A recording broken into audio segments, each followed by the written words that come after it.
नमस्कार, आप हैं इंडियन न्यूज बिजनेस पर और मैं हूं आपके साथ गौरव सिंह सेंगर। वर्ल्ड में हाईएस्ट लेवल पर हल्दी का प्रोडक्शन इंडिया में होता है। आपको बता दें कि ग्लोबल लेवल पर हल्दी के बिजनेस में जो भारत का बिजनेस है वो लगभग 62% है। और सबसे ज्यादा प्रोडक्शन भी इंडिया में ही हल्दी का होता है।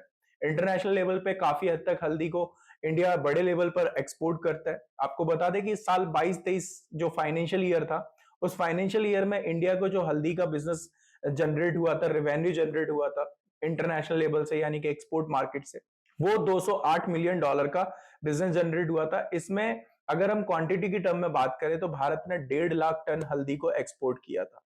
अब समझने वाली बात यह है कि इतनी बड़ी क्वांटिटी में जो हल्दी एक्सपोर्ट हुई है, ये किन किन देशों में एक्सपोर्ट की गई थी। तो इंडिया के जो मेजर बायर हैं, यानी कि भारत जिन जिन देशों में हल्दी को एक्सपोर्ट करता है, उसमें America, Bangladesh, UAE and Malaysia, ये 4 कंट्री हैं जिस पे बड़े लेवल पे इंडिया का एक्सपोर्ट होता है हल्दी। एंड इसके अलावा और भी देश है जहां पर हल्दी का एक्सपोर्ट होता है।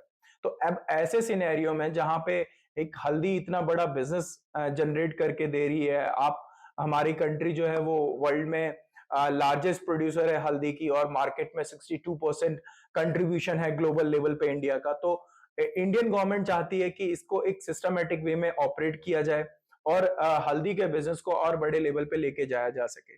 तो इसके लिए भारत सरकार ने नेशनल टर्मेरिक बोर्ड की एक संगठन को स्थापित किया। और इसमें जो बोर्ड का ऑब्जेक्टिव रहेगा वो ये रहेगा कि आगे चल के हल्दी के बिजनेस को किस तरीके से आगे लेके जाया जा सके, जिसके बेसिस पे ऐसा अंदाजा लगाया जा रहा है कि साल 2023 तक भारत का जो बिजनेस है वो हल्दी से ही लगभग $1 बिलियन का हो जाएगा।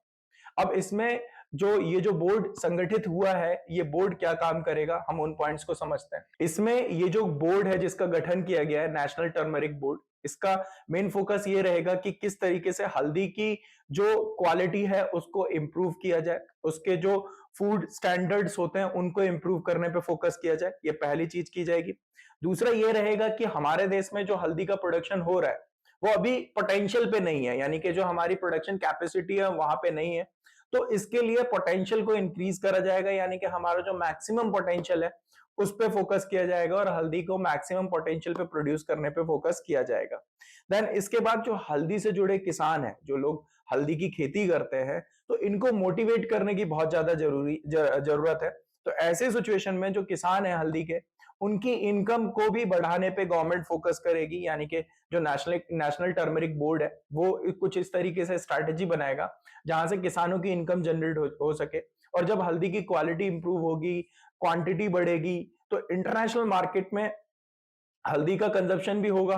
तो इस पे ये भी फोकस करा जाएगा कि इस स्टैंडर्ड पे बनाई जा सके कि हल्दी का जो कंजप्शन है उसको किस तरीके से बढ़ाया जा सकता है। इस स्ट्रेटेजी पर भी नेशनल टर्मरिक बोर्ड जो है वो काम करेगा।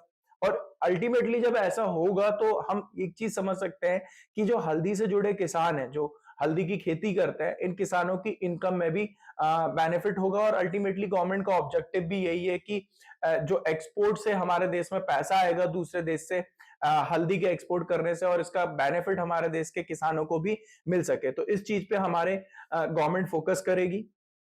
देन इसके लिए बट ऑब्वियस है कि हाई क्वालिटी स्टैंडर्ड्स पे फोकस किया जाएगा और हल्दी के एक्सपोर्ट्स को बढ़ाने पे ज्यादा से ज्यादा फोकस किया जाएगा। तो ये थी कुछ जानकारी जो हमने आपके साथ शेयर करी। ऐसे ही जानकारी के लिए बने रहिए इंडिया न्यूज बिजनेस के साथ।